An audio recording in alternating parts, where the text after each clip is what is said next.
this session is being recorded. Again, thank you so much to Tony Ulwick for joining our class. Primarily, it was for our INSEAD class, and then I extended the invitation to my students across the world. And it was interesting to see that the number of SBE, that's the Startup Booster for Entrepreneurs, alumni who are joining us as well. So you're all very welcome and delighted that you could join us. So Tony is a pioneer of the jobs to be done theory. As you know, we've touched on jobs to be done, and now you have the master himself with us. And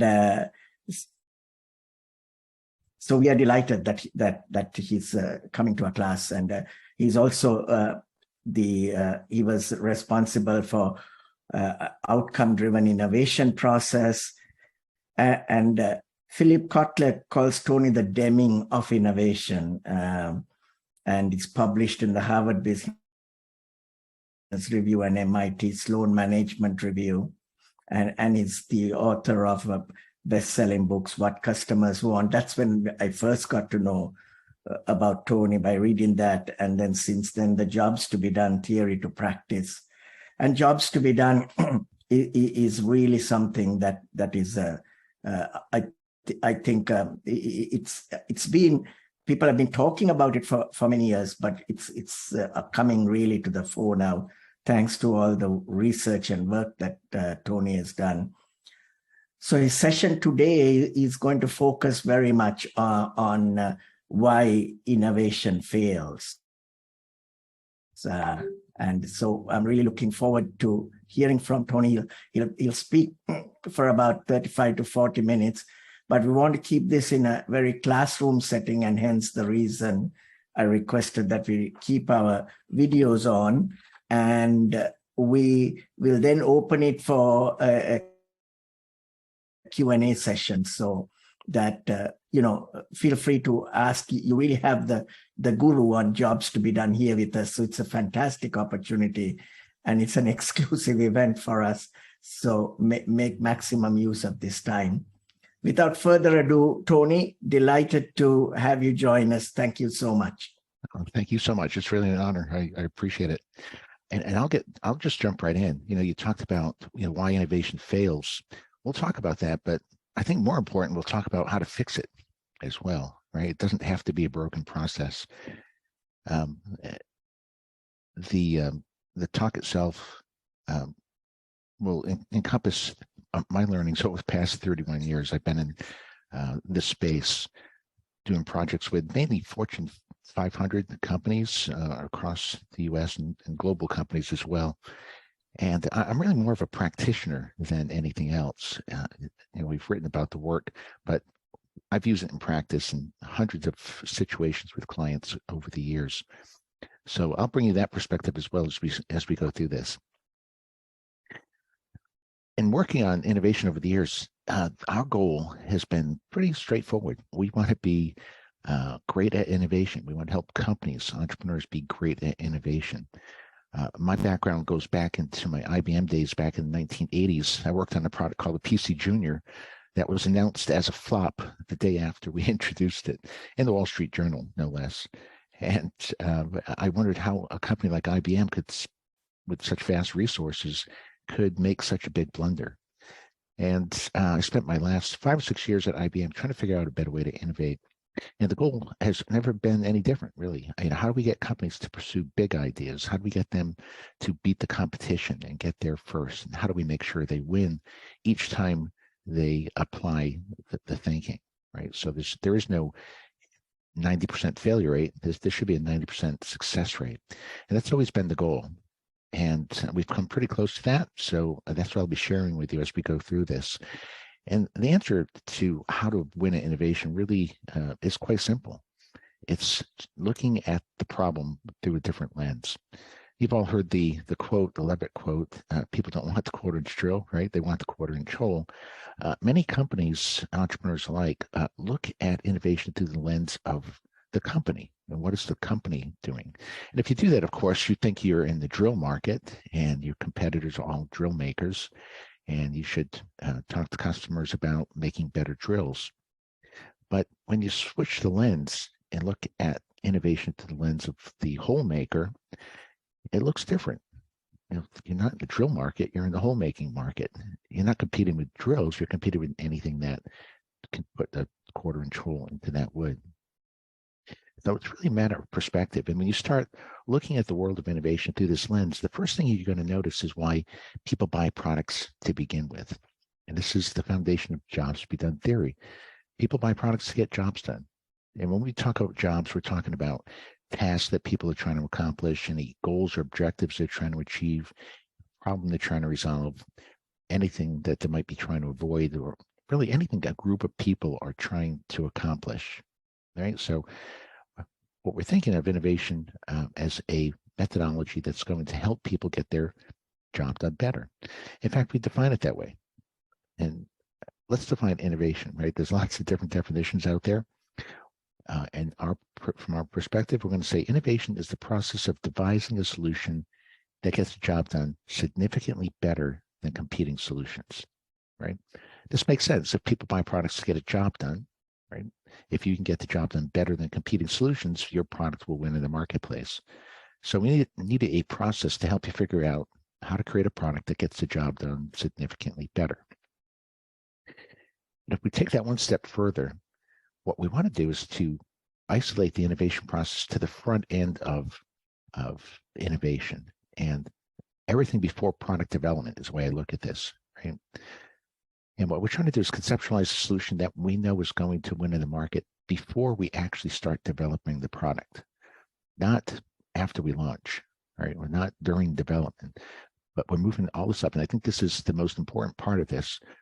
We've come up with a way where you can conceptualize solutions that you know will win in the market with a high level of certainty before you even start developing the product. Right. So that's what we'll be talking about to a great degree, and all the barriers we had to remove from in front of us in order to make that possible. When we worked with Bosch, for example, they knew that this product was a breakthrough product, that it was going to win in the marketplace. Well, how do we know that? It had this set of features: a direct neck system, a rafter hook, a bevel stop, redirected airflow. Well, how did they know that those are the right features? Well, because they address these unmet needs. Very specific: minimize the likelihood of snagging the cord in the material, minimize the likelihood that debris is thrown up into the user's face, minimize the time it takes to make blade adjustment angles, and so on. Well, how did they know that these were the top opportunities? Well, it's because they quantified them in the marketplace amongst 75 different need statements to figure out which needs were important and unsatisfied in the market. And how did they know they had the right needs? Well, they studied the job to be done and all the outcomes associated with getting the job done perfectly. And this is what I want to bring to you, is to show you the logic behind this. Of course, we execute the process from, the opposite as I'm showing it to you, but the output of this is going to be products that are certain to win in the marketplace. Okay, so how do we do this? It's with the process that we call outcome-driven innovation. It puts jobs theory into practice, and we're going to go through the basics. This is like marketing 101, but it's done through a different lens. Right? So we're going to define the market right up front. Then we're going to define the customer's needs. We're going to quantify those needs to see which ones are unmet. We're going to use those insights to discover if there's segments of people with different unmet needs. And with that insight, we're going to formulate solutions that will help people get their jobs done better in the segments that we target. So this sounds very basic, right? It's marketing 101, but marketing 101 turns out to be quite hard, right? Looking at it through this lens, it's difficult to stay in problem space throughout this entire process. And what we often see is companies want to just jump right into solution space right up front. And in effect, execute the process backwards, right? Come up with ideas and then see if they address any unmet needs. We're going the other way around. We're going to very specifically address these steps in this order. So how does the process work? Well, let's start from the beginning, and we're going to define the market. Now, what's unique about this is we're not going to define a market in any old random way. We're going to be very specific about it. So let me ask a question. And we put these goals out to so many clients, and we've done this over the years, and I'll give you the answers, but I want you to think about this. Is there agreement on your product teams as to how to best define the markets you serve? Now think about this. We put this in front of product teams in large companies all around the globe, and here's the answer. In 70% of the cases, no, they don't agree on the best way to define the market. Now, that, of course, could be pretty problematic. And in fact, in the lean startup movement, what they do is they have you hypothesize the market, the needs, and the product all at once upfront in the process. So there's three variables that you're trying to solve for at the same time. You're trying to pick a market, you're trying to pick the right needs, and you're trying to pick the right solution. You hypothesize all that, and then you go out to customers and customer discovery to try to figure out if you're right. And chances, of course, of being right and defining a solution that was satisfied, I mean, needs in a market, if you haven't defined them independently, is really difficult. So what we suggest is that you do it in order. Let's define the market first. Now, most companies define markets around products, verticals, demographics, personas, use cases. I've seen a whole variety of methods that people use to define a market. Now, when you look at the definition of a market through a jobs to be done lens, it becomes much more clear how you should define a market. Obvious, in fact. If people buy products to get a job done, let's call a market a group of people and the job they're trying to get done, right? So it's quite literally a group of people and the job they're trying to get done. So it could be the interventional cardiologist who's trying to restore blood flow in an artery, right? It's a group of people trying to accomplish a job. It could be the music enthusiast trying to listen to music. It could be the cybersecurity manager trying to protect a website from cyber threats. It could be an automotive engineer who's trying to distribute engine power. I could go on, right? But you get the general idea. Parents passing on life lessons to children. These are all groups of people trying to achieve something, avoid something, trying to accomplish a common goal. Now, the beauty of defining a market through this lens is that it establishes a long-term, stable focal point for value creation, because the group of people and the job to be done don't change over time. So while listening to music may have evolved through CDs and MP3s, and streaming services, and so on, the job to be done is still the same, right? So if you think you're in the CD market and then it evolves to MP3s, your market has disappeared. But in reality, the market hasn't disappeared. Your technology has become obsolete in the market that you're serving. So you want to stay focused on the underlying job the customer's trying to get done over time so you can avoid that threat of disruption, right? Because you'll always be investing in the solutions and technologies that are going to help people get that job done significantly better. Okay. Let's go into step 2, understanding customer needs. Now, I'm going to go through the same pattern here. We asked companies this question, and we have for years. Is there agreement on your product team as to what a customer need is? Now, what I find funny about this, of course, is every company talks about satisfying customer needs, right? It's marketing 101. But here's the response we typically get. 90% of product teams say, we don't agree on what a need even is. Now, keep in mind, this isn't what are the needs and which ones are unmet. They're saying, we don't even agree on what a need statement is, what it's supposed to communicate, why it's organized in the way it is, and so on. And this, of course, leads to a lot of problems. You can only imagine in a customer interview, if the interviewer and the interviewee neither know what input you're looking for, you're never going to find the right inputs into innovation. And this is where we've spent a lot of our time over the years. We see that needs are often defined by companies as solutions and benefits and exciters and delighters and pains and gains and specs and requirements and desires and value drivers and so on. I have 40 different terms that people commonly use to define what a customer need is. Now, when you look at a market through a jobs to be done lens, again, it becomes obvious how you should define a customer need.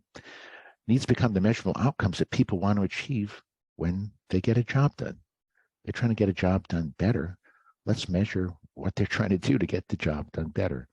And better can only mean faster, more predictably, higher output throughput, just like any process. So we can apply measures that we've used in other disciplines over the years, like in manufacturing, Six Sigma, to think through the logic behind what we're doing here, right?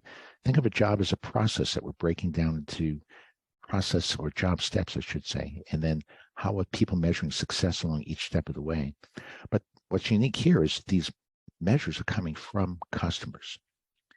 The way I like thinking about this is in this hierarchy, and I'll give you an example here in a second, but we have the high-level job that people are trying to get done, and we break that down into job steps. I put an article out in HBR back in 2008 called the Customer-Centered Innovation Map that gets into how that's done, if you want to reference that. And then we get into all the outcome statements. These are the needs. So we call this outcome-driven innovation because we're defining a need as an outcome, and everything's built to address those outcomes. So let me show you an example. This is a market for surgeons who are trying to remove an anatomical structure surgically. Okay, so the group of people is surgeons. They're trying to remove an anatomical structure.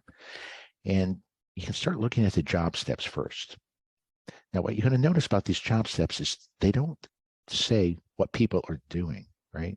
It's not what the surgeon's doing. It's what they're trying to do. Everything about this is what they're trying to do because it's in problem space. It's not in solution space. What people do is in solution space. So if you go and create process maps and you watch customers and document what they're doing, you're in solution space. You don't want to be in solution space in the upfront customer discovery. You want to be in problem space. So rather than watching what they're doing, you need to dig underneath to figure out why are they doing that? What are they trying to accomplish? And everything on this map that I'll show you here is what they're trying to accomplish, from this high level statement up here in terms of what the job is. My mouse isn't working correctly, to these job steps, as you see label 1, 2, 3, and those outcome statements as well. So as we go through this, you can see they're trying to navigate through barriers to the structure, terminate the blood supply to the structure. We're not saying how, right? This is just what they're trying to do to get the job done. And they're trying to mobilize that structure from unexpected attachments. They're trying to remove the structure, repair, reconstruct the remnant structure, and so on. And let's go one step deeper. Let's look at these outcome statements and notice how specific they are. These are quite literally instructions coming from surgeons telling you how to get the job done better, right? 25, they're saying, I want to minimize the time it takes to locate the vessels that are feeding the target structure. I'm trying to minimize the time it takes to isolate the blood vessels that feed that structure. I want to minimize the time it takes to transect all the blood vessels feeding that target structure. 28, I want to minimize the likelihood that bleeding occurs when terminating the blood supply to the structure. What they're describing here is what they're trying to achieve and what they're trying to avoid as they go about and get the job done. And if we can help them execute on every one of these metrics, they would be able to get the job done perfectly. Okay, so this is the beauty of outcome-driven innovation. And it goes into much more detail. We have a lot of science behind why these words, why in this order, why this structure, syntax, and so on. And as I mentioned before, they're designed so that you can get a job done better and or more cheaply. And I'll get to this more in 1 second. I'm just trying to get my mouse out of the way here. And when you think about these statements, they come in two formats: minimize the time it takes to do something and minimize the likelihood that bad things happen. It's what we're trying to achieve and what we're trying to avoid to get the job done perfectly. Again, equating it to a manufacturing line, you're trying to achieve something, you're trying to avoid variability, and you're trying to produce high output throughput. Okay? So these statements that we've laid out over the years, they're knowable and discoverable, so we can talk to customers and capture these statements. And as you realize this, you realize that customers don't have latent needs that they don't know they have, right? That's, again, in solution space. They don't know what solutions are best. They didn't know that the microwave was a great solution, but they did know that they're trying to minimize the time it takes to cook a meal, minimize the likelihood of overcooking or undercooking a meal, and so on. You notice these statements are solution independent. They're measurable and controllable in the design of a product. They're unambiguous. They're valid across all geographies, and they're also stable over time. Now that's a big one there, because most companies capture customer inputs, then they put the product out the door, and then, a year and a half later when the product is out the door, those needs have changed and they missed the mark. And this is what IBM suffered from in that PC Junior debacle that I mentioned. So that was the problem we solved by defining needs through this lens. What you end up with is 100+ timeless statements that instruct your company how to create value for your customers for years to come. Right? So once you capture the set of statements, you don't have to go recapture them the next time you do another iteration of your product. What you're going to have to track is something a little different. You're going to have to track which of those needs are unmet, most unmet, which ones should you focus on next in order to get the job done perfectly. And this is where the next step of the process comes into play. We want to figure out which needs are unmet. We have those 100+ statements, very specific, actionable instructions. What do we do with them? Well, another survey. We've asked companies this question year over year. Is there agreement on your product team as how to best prioritize unmet needs? Now, of course, the answer is no in the large majority. But keep in mind, there's little agreement on what a need is as well, right? So we haven't even addressed that first part. So if you can't address that first part, prioritizing becomes irrelevant, really. But we do prioritize them, and we call unmet needs the measurable outcomes that people struggle to achieve. And the way we discover them is to take that list of statements and put them in a survey that goes out to the job executors, as we call them, the group of people trying to get the job done. And we ask them, the last time you executed that job, how important was it to you that you minimize the likelihood of damage to blood vessels along the pathway to the structure? And given the products you're using, how satisfied are you with your ability to achieve that same outcome? So we're asking them, how important is the outcome? And then how satisfied are you with your ability to achieve it? And with that set of 2 data points, we can start plotting out some interesting insights. We call this the opportunity landscape. And you can see that opportunity score up above there, importance plus importance minus the satisfaction. What we're basically saying is, if a large percentage of the population says an outcome is important, like here, 81% of this population says this is very or extremely important, and they say a small percentage say it's very or extremely satisfied, we're going to define that an unmet need. Population saying, yeah, it's really important to us, and we're not well satisfied with the solutions that exist today. So we can give that an opportunity score, and we can see which outcomes are important and unsatisfied, and also unimportant and quite satisfied. And I'll talk about that here in a second. Now, this is a great visual, right? Because what it allows you to do very quickly is to see where you need to go create value. Behind every one of those dots is one of those outcome statements. So if you think about that surgical example, there's 10 or so, 12 or so outcomes that are highly underserved in that market. So they should become the focal point for value creation. On the other side of the equation, you see where the market's overserved. So these are unimportant outcomes that the company's spending time and money satisfying. Well, that money could be better spent by investing it on the other side of the equation, right? So instead of spending money here trying to get these outcomes done better, you should get them done worse. Like Clayton Christensen talks about with disruption, right? If there's an overserved part of the market, or if the market in total is overserved, the goal becomes getting the job done cheaper and worse. So we have these insights. Now we can figure out where to get the job done better and more cheaply. The beauty of this, of course, innovators know which of those 100+ needs are unmet and to what degree.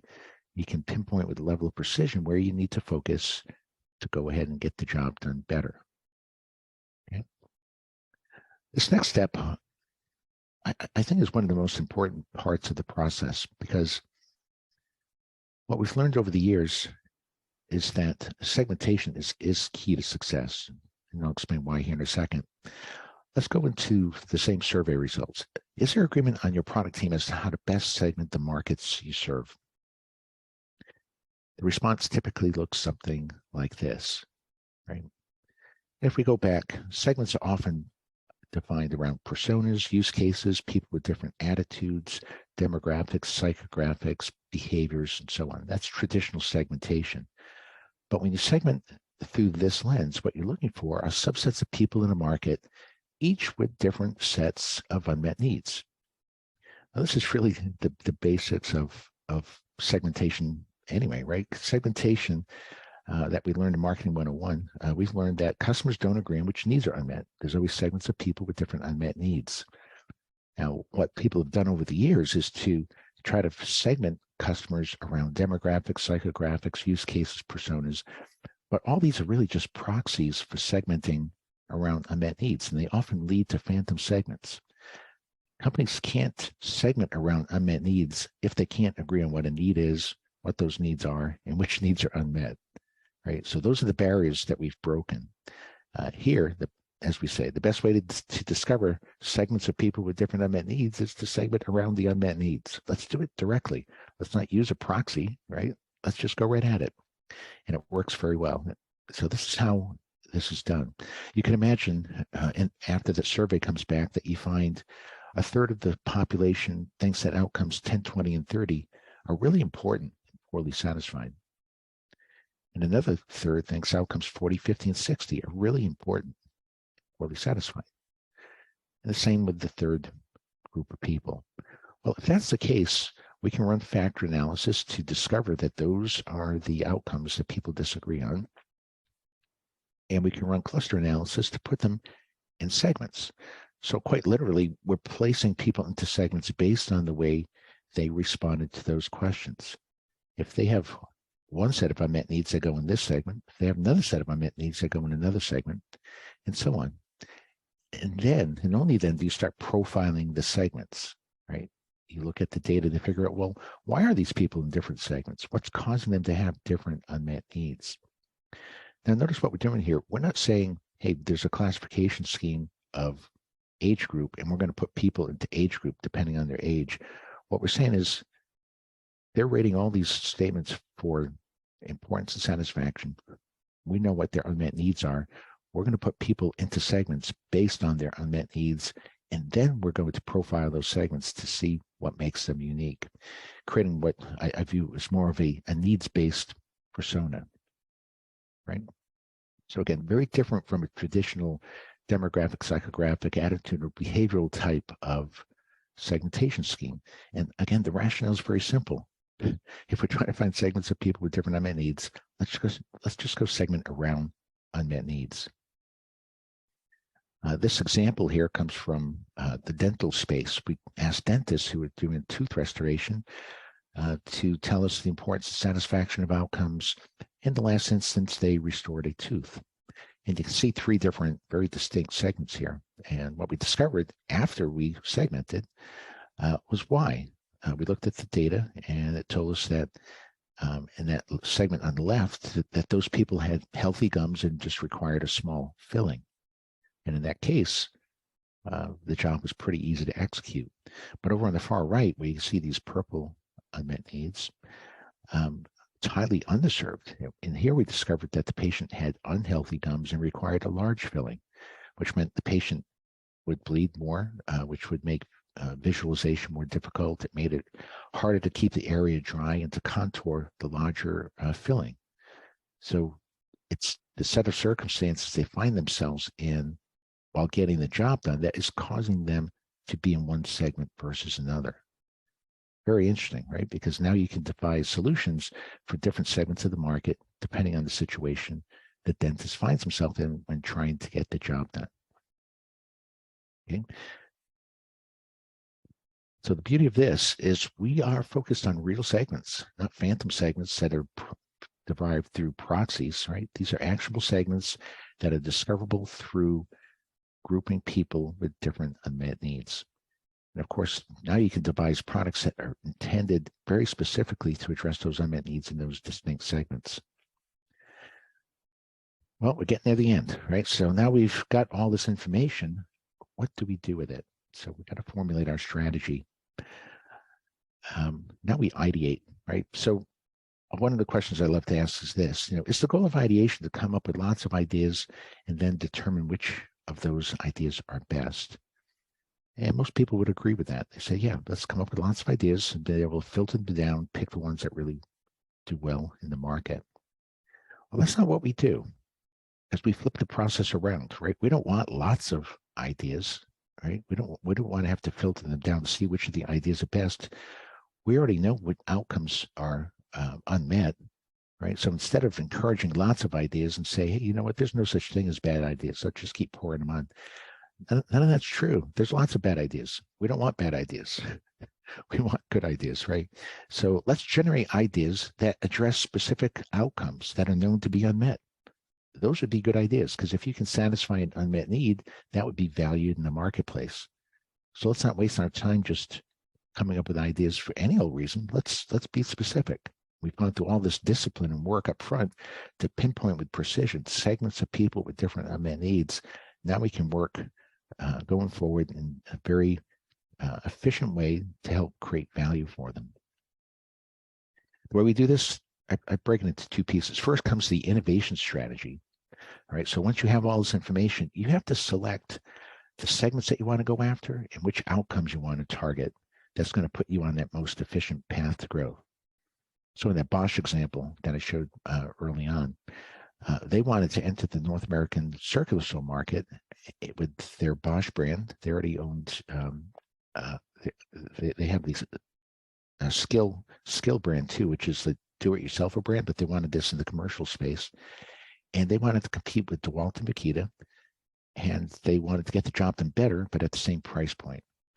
So what that meant to them is they had to find a segment of people that were underserved and willing to pay a bit more to get the job done better. They found that segment. So that was the segment they selected.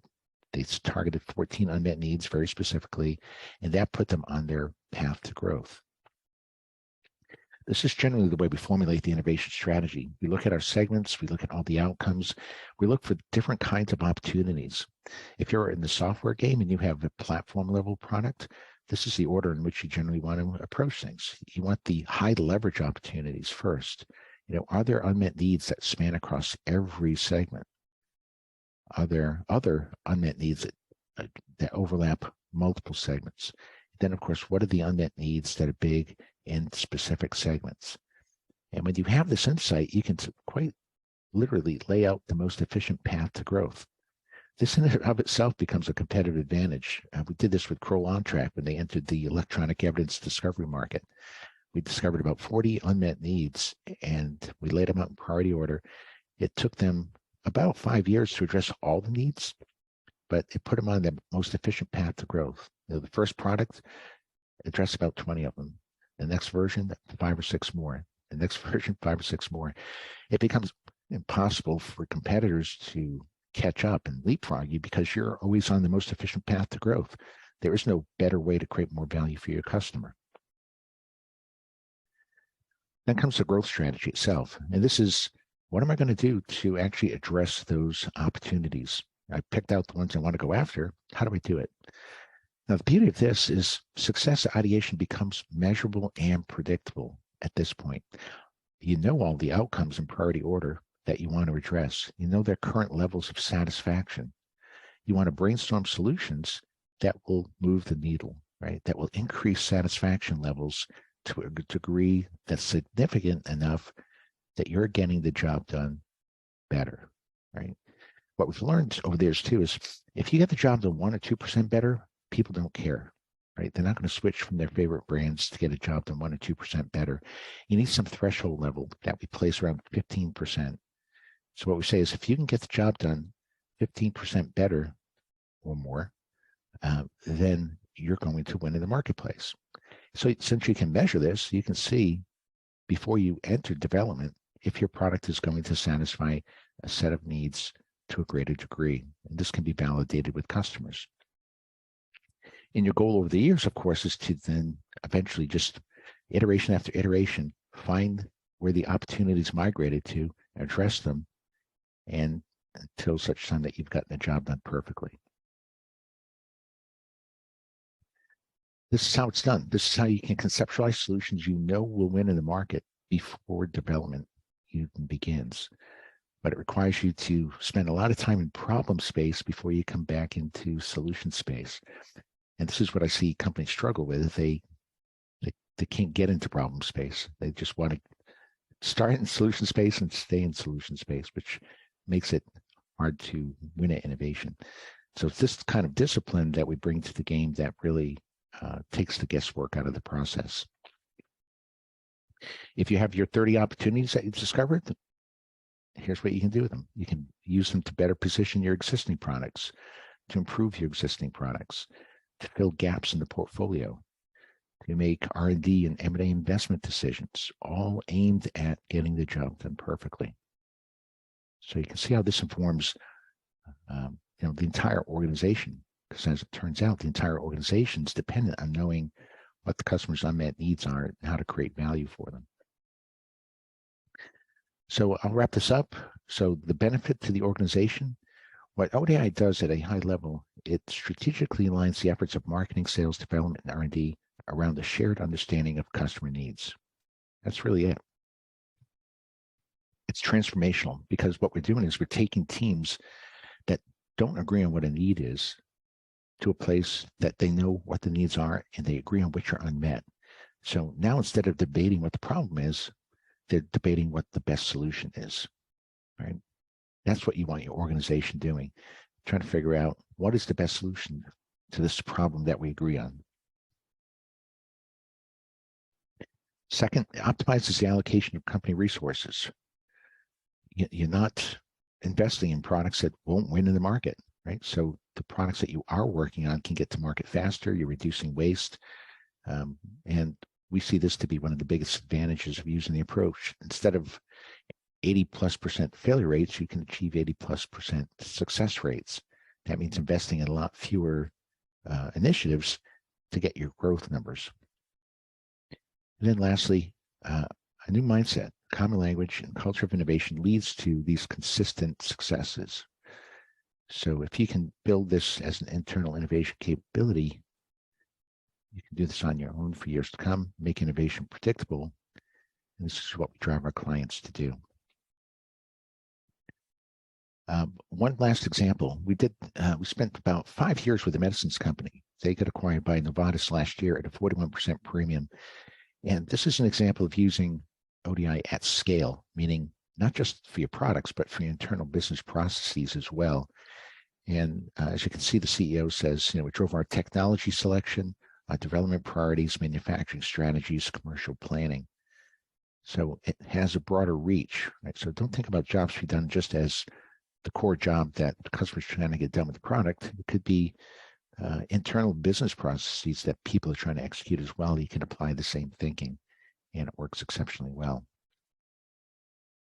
Okay, so I was going to plug the book for a second. If anyone wants to learn more, they could download this for free at jobstobedonebook.com. There's a free ebook. There's a free audio book as well. And then what I thought we could do here is spend 20 or so minutes going through some Q&A. So Rohan, if you want to lead the Q&A, I'm not sure if that's how it's going to work, but however you like to do it. Brilliant. Thanks so much. Raymal, you're muted there as well, but thanks so much, Tony. That was brilliant. Amazing and really insightful. So much learnings for all of us. And I think we are, I'll pass it back to Raymal now in a minute, but I think if we do have questions, please do use the chat or else raise your hand and we can because there's a raise your hand feature there and then we can go through them. Raymal, anything to... Yeah, just add something, and then I see we have already got a couple of questions coming up. Tony, it's interesting. Even this morning, I had an email from one of the students from my next cohort saying, I know your class is about solutions, but I'd like to spend some time trying to understand the problem first. And it's interesting because I always stress the importance of the problem. But, I suppose, diving into the solution is far more exciting rather than trying to figure out what's the problem. how do any advice there of how to get people to really spend more time thinking about the problem? That's a great question. You know, I think you hit the nail on the head. I've been wondering that for years. It's like, why wouldn't you just, if you're trying to win as an entrepreneur in the marketplace, if you're trying to put together a winning business plan that you're going to put in front of a venture firm, why don't you just do this work up front and show them the case, right? Like, because you're going to go to a venture firm with an idea, or you're going to go into your management inside a large organization with an idea, and they're going to say, well, why should I invest in that idea versus this other idea, right? You have to justify it. If you went through the approach we just talked about, you'd have a great justification, because you could say, I know this will win in the market because it has these features, which are tied to these outcomes, which are tied to these opportunities, which are tied to the job to be done, right? And we've seen companies or individuals and companies have great success getting funding for their projects by applying this thinking. So maybe the motivation is to win instead of just to have an idea, right? Because anyone can have an idea, but it doesn't make it good, right? And most ideas that we see aren't that good, but they are the genesis for something that is good, right? Once you understand the actual problem, right? So you can take your original idea and modify it to some degree so that it will actually get a job done exceptionally well. But, you know, we've tried to work with venture firms over the years. They're not even designed that way, right? They don't have it in their budget to go do this kind of research because they're betting on an idea and a management team, right? So if they like the idea and they vet the idea, they like the management team and they think they can pull it off, they'll give them money to go do it. And then they'll let them pivot and fail fast and refund until they run out of money or they're successful. And as we know, in 90% of the cases, they run out of money before they're successful, which is just a lot of waste. It doesn't have to be that way. I just think eventually people will come around to say, you know what, it is worth spending a couple of months up front, making sure we understand the problem and the solution will get the job done significantly better before we invest the money. It makes perfect sense. Great. Thank you. Rohan, I see we have a couple of questions. Yeah, we've got a couple of questions.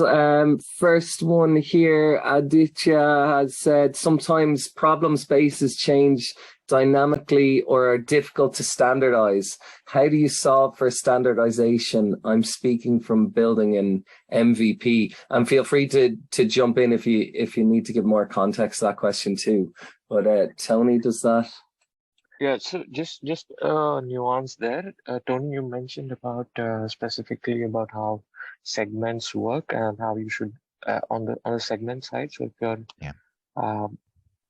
problem statement space itself is very difficult to standardize, should you go and keep micro segmenting, or should you generalize? And when do you decide to go either deeper or broader? If that makes sense.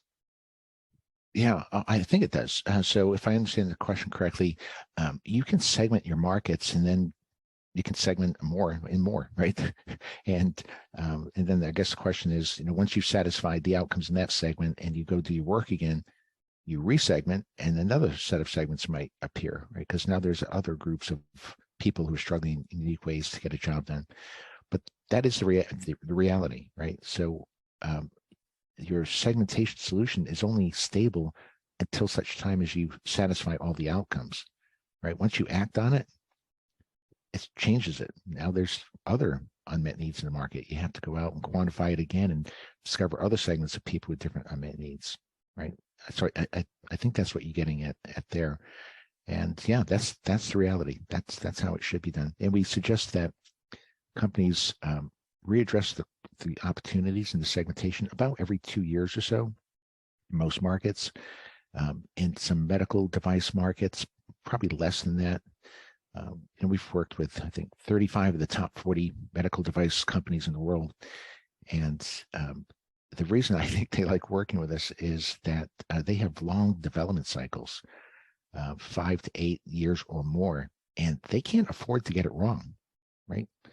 And when you can't afford to get it wrong, that's when you invest a little bit up front to make sure you get it done right. Maybe that was the answer to the other question too, right? How do you motivate people to, get into problem space up front? Well, if you can't afford to get it wrong, then you should be thinking in problem space before you get started. And maybe that's part of the problem. Maybe VCs can't afford to get it wrong, so they do.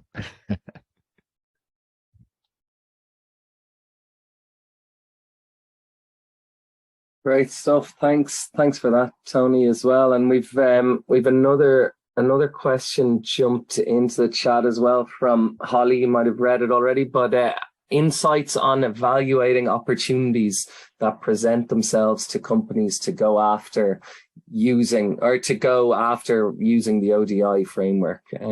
So essentially, my company has been approached with an opportunity that looks interesting, but how can we reverse engineer this ODI process to evaluate that opportunity fully? All right, that's a great question. Yep, that's a great question. So now they're using the term opportunity. An opportunity there could be a market. So let's say someone came to them and said, hey, you should enter this market. In other words, go after this group of people in this job that they're trying to get done. Well, you can evaluate the attractiveness of that market. On our website, somewhere we have in our resource center, we have a market selection tool that helps do exactly this. So you can look at one market opportunity versus another. And we do this through a jobs to be done lens too. So for example, would you rather work in a market that has 3,000 job executors or 300 million job executors? Would you rather focus on a market that gets the job done once a week, or one that gets the job done 5 times a day, right? Would you rather, and so you get the general idea, right? You could start thinking through, well, what makes a market more attractive than another? So that's one angle. The other angle that they might have been coming from is to say, hey, someone presented us with a technology that looks like a good opportunity. I've heard that terminology, right? And if someone presents you with a technology, you can reverse engineer the technology to say, well, what jobs does that technology allow people to get done, right? And then go figure out, well, are there any groups of people who are trying to get those jobs done, right? And so by going through that exercise, you can find markets for technology and then evaluate those markets. Which one's the most attractive? Where should we apply the technology? That it's, we don't recommend going down that path, but a lot of our clients do go down that path because they are presented with opportunities, either in forms of a market or technology, and they have to decide if they want to invest or not. So certainly doable to reverse engineer it that way. We do that quite frequently. Brilliant. And Holly, feel free to jump in there if you had any further pieces there. But thank you, Tony. Hopefully that answers your question, Holly. And we have Adrian, another question there. Works in a government agency here in Ireland and wondering, have you executed this process in the public/government sector? And do you have a good example there? We've worked at a couple of government agencies, and I can't say which ones. And we have a number of government agencies using the approach in the U.S. at least, so I can say that. And here they're saying we are challenged with getting people to solve and not jump to solution mode in particular. And yeah, to Raymal's point earlier. So yeah, I think we've probably covered a good bit of that. Yeah. And then we have Brendan. Do you have an example of using ODI to pinpoint your marketing for business you're already doing? Yeah, that's a great question. I just saw that one. Yeah, I do. We worked with Arm & Hammer's Animal Nutrition Group a number of years back, and they defined their market as the nutritionists who would keep the dairy herd healthy. That's the way they thought about it with food. Well, what we found out when we started looking at the market is that the real job executor was the dairy herdsman, not the nutritionist. And what they were trying to do is to optimize the productivity of the herd. And so we studied that as the job. And then they took their same products, put some new messaging around them. And instead of going to the nutritionist with their sales pitch, they went to the dairy herdsman. And they were extraordinarily successful. Their year-to-year revenue growth was up over 30% by changing their marketing, right? They didn't change the price, they didn't change the product. It was just focusing the same products on a different group of people trying to get a different job done, right? Because they just misunderstood who their actual customer was, who the actual job executor was, right? The nutritionists are more in solution space, trying to figure out solutions to get the job done. And the dairy herdsman was actually the person that they needed to create value for and appeal to in order to help them get the job done better. Okay, brilliant. And feel free to jump in, Brendan or Adrian, there if there was any follow-up or thoughts on that. And I'm looking now. Oh, Brendan, you jumping in? Yeah. I was just going to say, so our business is a B2B2C business. So we work really well with our C's, but the people who are buying are the B's, B2B. So we have to try and buy in to the buyer, even though the client, who is the ultimate customer, is really, really happy. So that's our conundrum all the time, is trying to show that we are we're great value for money to the buyer, even though the customer really understands that. Yeah. So Brennan, what you could do here is use the approach to generate the evidence you need to go to your direct customer, the B2B customer, and show them that you understand the end user customers to a great degree and why your product should be carried, given better shelf space or whatever the situation might be. Even Bosch did this in that example that I showed you. When they went to Lowe's and Home Depot, which is a couple of the big box retailers in the US, they had to put a case together, and they used the ODI data to put that case together. They said, here's DeWalt's device, here's where they're failing, here's their weaknesses, here's the Makita device, here's where they're failing. Our product is going to address those needs, and that's why we should be given shelf space and a good position in the outlet. And they got it. In fact, what they told them was that they should, I think they delayed their release by about 3 months so they could build up a supply to meet what they felt would be the demand, because they convinced them that it was that much better, that it would be flying off the shelves, which it was. They got a great start to it. Again, it goes back to having the data, right? You have to prove to someone that your solution is better than other people's solutions. Well, how do you do that if you can't agree on what a need is? And I'm sure your B2B customer falls into the same category as most customers within their organization. They don't agree on what a need is, right? They don't agree on what the customer's needs are. They don't agree on what you're unmet, right? So if you can go in and show them that information, that can be extraordinarily helpful. We were working with a client, Rome Haas. They make chemicals that go into paints. So that's way up in the supply chain, right? So they make paints. So the paint manufacturer is their direct customer, but then they have to sell to retailers who then sell to contractors who apply the paint. And then the paint is generally used by occupants of a building. So what Rome Haas did is they studied that entire customer chain. So they understood the needs of everybody all the way up and down the chain. And what they were able to do is to go to the paint manufacturer and say, you should invest in this chemical because it's going to help the contractor satisfy these outcomes. It'll help the occupant satisfy this set of outcomes, and so on. So they could make that justification up and down the supply or the customer chain that their product was better along certain dimensions.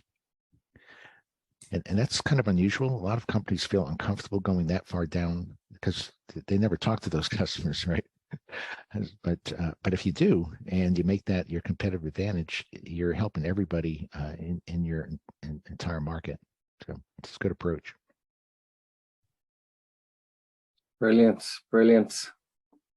Thanks so much for that. And what I'm going to do is maybe I'll pass it over to Raymal to wrap things up. But big thanks from my end anyway, Tony. This has been really enlightening. I'm definitely going to be using all the frameworks a lot more. Well, we already use it a lot in this approach, so it's great to get even further insights on it. So thanks so much, Tony. My pleasure. Thanks for the invitation. I appreciate it. Thank you. It's been amazing and very enlightening, as Rohan and I are also working on a new journey, which is a double-sided marketplace. And I wish we had a lot more time with so many questions, but we'll certainly go to your website and look up at some of the documents you just mentioned. So again, thank you so much, Tony, for your time, and it's much appreciated. Thank you. My pleasure. Thank you. I appreciate it.